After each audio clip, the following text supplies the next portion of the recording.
You ever notice how Cebuanos and Canadians react to rain like they're living in two different universes? Like in Cebu, the moment a tiny raindrop touches a Cebuano's skin, it's like they just got shot by a sniper. Dali! Likay ma-ubo ta! We're out there treating rain like it's an apocalyptic event.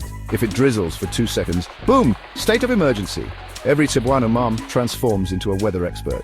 Ayaw good pag uwan-uwan kay ma-trangkaso ka. Meanwhile, Canadians, they just stand there, no umbrella, no jacket, not even a flinch. It's like rain is a free shower they never asked for, but they're too polite to refuse. I saw a Canadian one time. It was pouring like biblical level flood, and this guy was just walking, smiling, drinking Tim Hortons like nothing was happening. I was like, bro, Dili, diay, mahadlok, ma-trangkaso?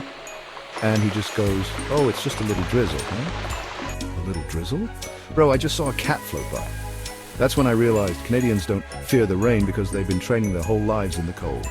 Cebuano rain, 25 degrees Celsius, a little warm drizzle, we panic. Canadian winter, -30, snowstorm, and they still go outside to enjoy the fresh air. Cebuanos wear 3 layers in an air-conditioned mall. Canadians wear shorts in a snowstorm. We are not the same.